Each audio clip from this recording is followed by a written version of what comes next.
भस्म, रुद्राक्ष और शिवनाम के महात्म्य का वर्णन। ऋषिगण बोले, हे महाभाग, व्यास शिष्य सूत जी, आपको नमस्कार है।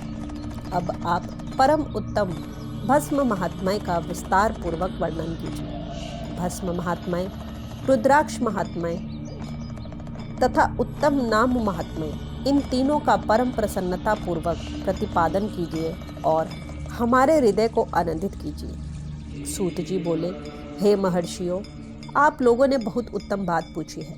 यह समस्त लोगों के लिए हितकारक विषय है। आप लोग महाधन्य, पवित्र तथा अपने कुल के भूषण स्वरूप है। इस संसार में कल्याणकारी परम देव स्वरूप भगवान शिव, जिनके देवता हैं, ऐसे आप सबके लिए यह शिव की कथा अत्यंत प्रिय है।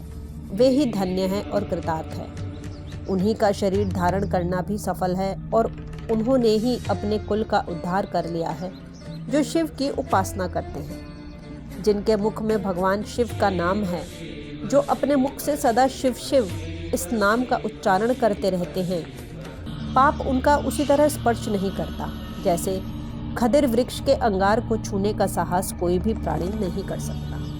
हे शिव, आपको नमस्कार है। श्री शिवाय नमस्तुभ्यम।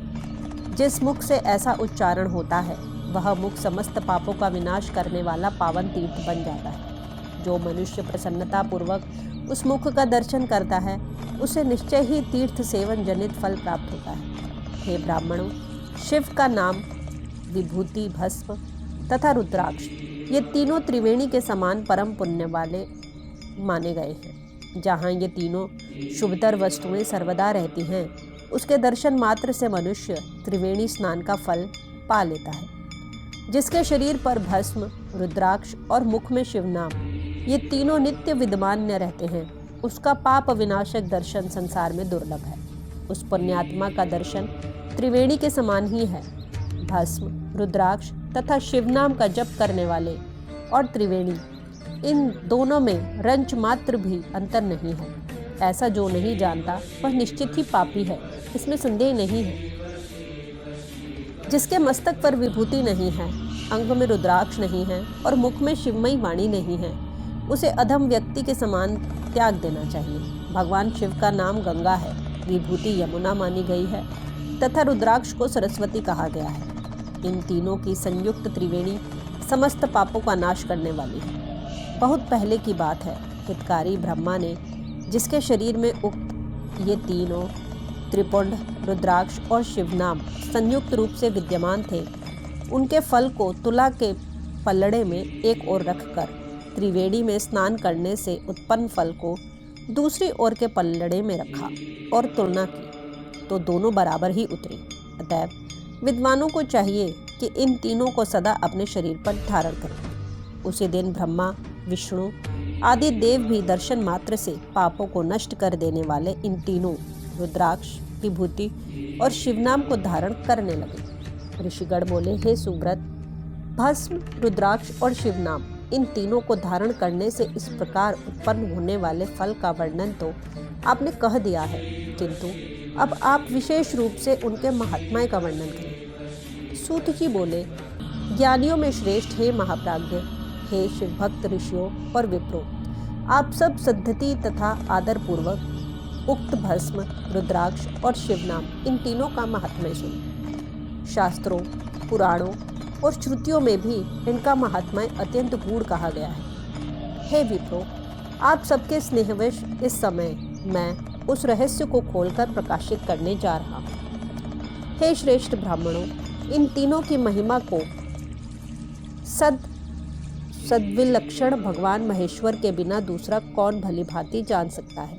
इस ब्रह्मांड में जो कुछ है वह सब तो केवल महेश्वर ही जानते हैं। हे विप्रगण, मैं अपनी श्रद्धा भक्ति के अनुसार संक्षेप से भगवान नाम की महिमा का कुछ वर्णन करता हूँ। आप सब लोग प्रेम पूर्वक उसे सुनो। यह नाम महात्म्य समस्त पापों को हर लेने वाला सर्वोत्तम साधन है।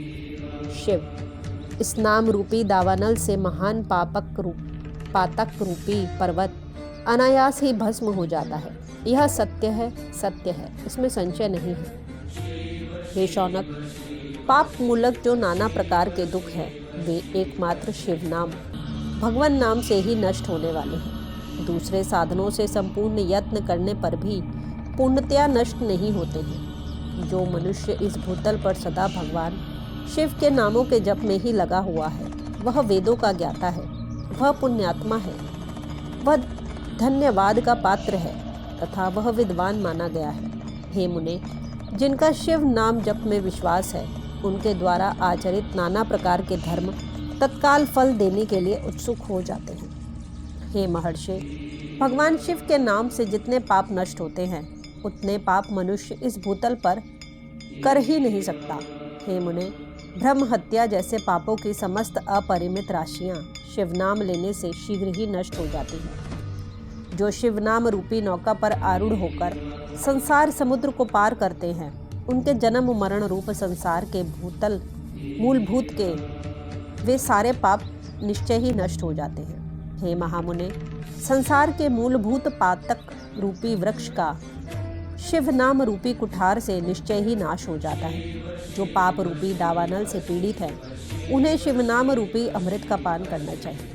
पापों के दावानल से दग्ध होने वाले लोगों को उस शिव नाम अमृत के बिना शांति नहीं मिल सकती। जो शिव नाम रूपी सुधा की वृष्टि जनित धारा में गोते लगा रहे हैं, वे संसार रूपी दावानल के बीच में खड़े होने पर भी कदापि शोक के भागी नहीं होते।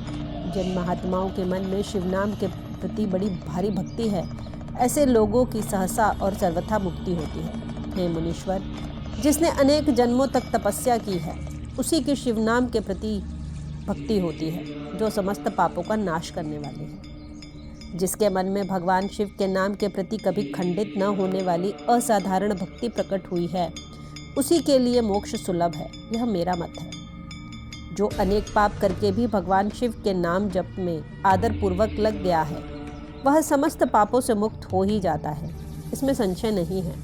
जैसे वन में दावानल से दग्ध हुए वृक्ष भस्म हो जाते हैं, उसी प्रकार शिव नाम रूपी दावानल से दग्ध होकर उस समय तक के सारे पाप भस्म हो जाते हैं।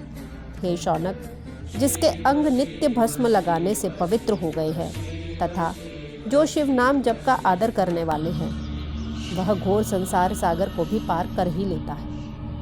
ब्राह्मणों का धन हरण और अनेक ब्राह्मणों की हत्या करके भी जो आदरपूर्वक शिव के नाम का जप करता है, वह पापों से लिप्त नहीं होता, अर्थात उसे किसी भी प्रकार का पाप नहीं लगता है। संपूर्ण वेदों का अवलोकन करके पूर्ववर्ती महर्षियों ने यही निश्चित किया है कि भगवान शिव के नाम का जप संसार सागर को पार करने के लिए सर्वोत्तम उपाय है। हे मुनिवरों, अधिक कहने से क्या लाभ। मैं शिव नाम के सर्व पापहारी महात्म्य का वर्णन एक ही श्लोक में करता हूँ।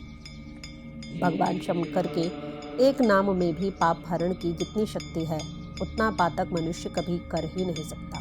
हे मुने, पूर्व काल में महापापी राजा इंद्रद्युम्न ने शिव नाम के प्रभाव से ही उत्तम सद्गति प्राप्त की थी। इसी तरह कोई ब्राह्मणी युवती भी जो बहुत पाप कर चुकी थी, शिव नाम के प्रभाव से ही उत्तम गति को प्राप्त हुई। हे द्विजवरों, इस प्रकार मैंने आप लोगों से भगवान नाम के उत्तम महात्म्य का वर्णन किया। अब आप लोग भस्म का महात्म्य सुने, जो समस्त पावन वस्तुओं को भी पवित्र करने वाला है। इस प्रकार श्री शिव महापुराण के प्रथम विद्वेश्वर संहिता के साध्य साधन खंड में शिव नाम महात्म्य वर्णन नामक 23वां अध्याय